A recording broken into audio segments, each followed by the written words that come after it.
the second part. Yep. And I will be happy to share with us your successful cases from your experience.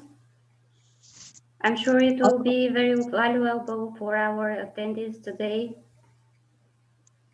All right, I'd be very happy to share some success stories from the past. I had a jeweler who wanted to compete with his uncle in a company in a downtown location, which was well established. It had an affluent clientele, all friends from the same religion, and there was no way that he would be successful in a downtown location. He could not compete head on with that particular well-established, almost a century-old business. So our new strategy was a new affluent suburb on the west side of town. It was an underserved market with great potential. It's where I lived. My friends were all in the junior league. They all lived in multi-million-dollar mansions.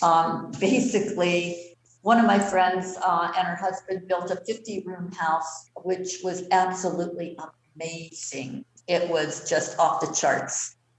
She was the one that wore the 10-carat diamond rings, one of my golf partners on the weekends and during the week too, because of course we were junior women. His new target market, we wanted him to focus on the high-end luxury, one-of-a-kind, custom and unique stones and designs for his particular product line. We put together the business plan and it was foolproof. It was absolutely amazing. Financials and everything would work out. His target audience was basically my friends. And but the banks that I worked at would not finance his particular business plan. So I sold that plan to my competition. I basically told them about it and I reverted to my competitors. They made the plan, they gave him the funds and he went gangbusters.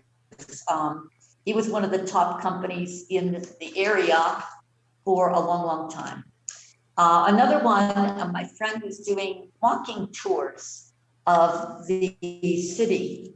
And I took a walking tour with her. We started talking and she told me, it would be nice if I could do something different than this walking all the time. And I said, well, what about a bus tour? Why don't you change things up a little and see if you could put people on a bus and, basically see the city and all the high points? Because she had so many stories about the ghosts in the graveyards and the brand new buildings and things like that they were doing in the new entertainment areas and the flats areas. Oh, there was just so much going on. It was amazing.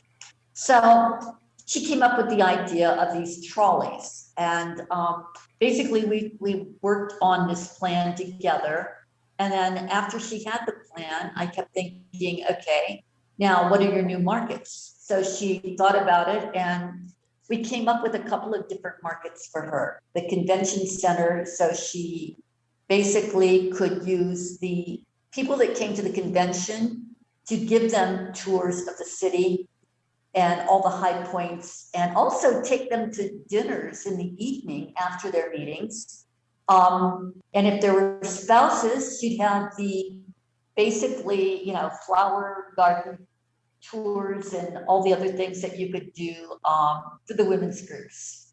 And if it was a mixed group, there were things that they could do too, and taking them to a Chinatown or taking them to something where it was an experience for the city, but it was also so much fun.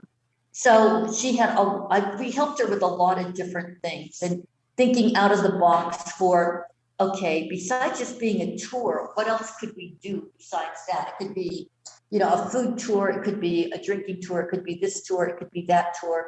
So we came up with a lot of different plans. And basically, we also kept thinking, being in the real estate area too, because I worked in real estate for a while.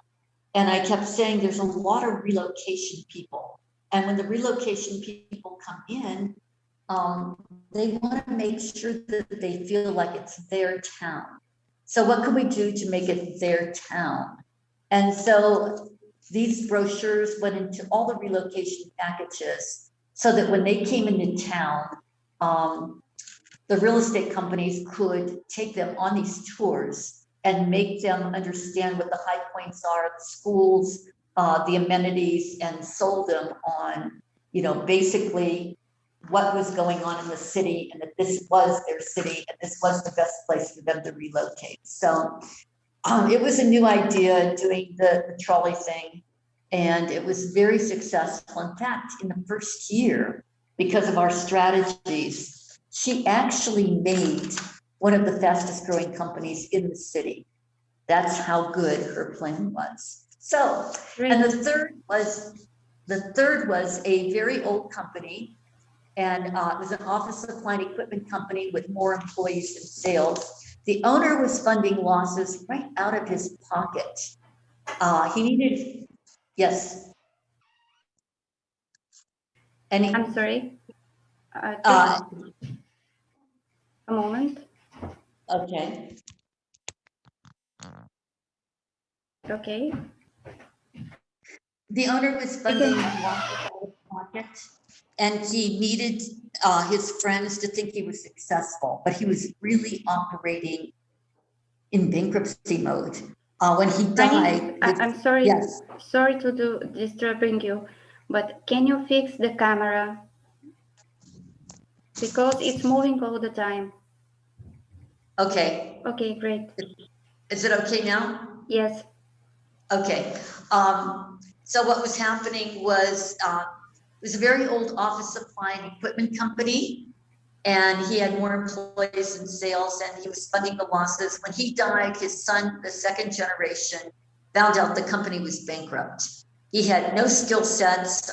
He was a physical education major that wanted to be a school teacher, but he decided to go ahead and actually do sales in this company. But he didn't have the skill set for the high-end products with the bigger margins. That was the biggest problem there. He only had the direct competition from the big boys. They were taking lion's share of everything, and he got all the little tidbits of things. So the company had no business plan, no skill sets, the wrong people in positions, no job descriptions. The sales team quit to join the competition. They knew the pricing strategies. They took that knowledge to the competitors. But the USP, highly trained service, quick response, but so many weaknesses in that business. No one answered phones. 13 people in the office, the phones rang. Everything went to voicemail for their private conversations. Total disrespect for the sales team. So everybody got fired. New business descriptions, job descriptions were put together. They wrote the key descriptions, interviewed new candidates and some of the old ones for the positions. And the moral of that story is that if you have the wrong people inside your company, it can kill you. If you don't have everybody, you don't have the mission statement, Yes. you don't have the vision, then it's not going to help you. So those are my stories.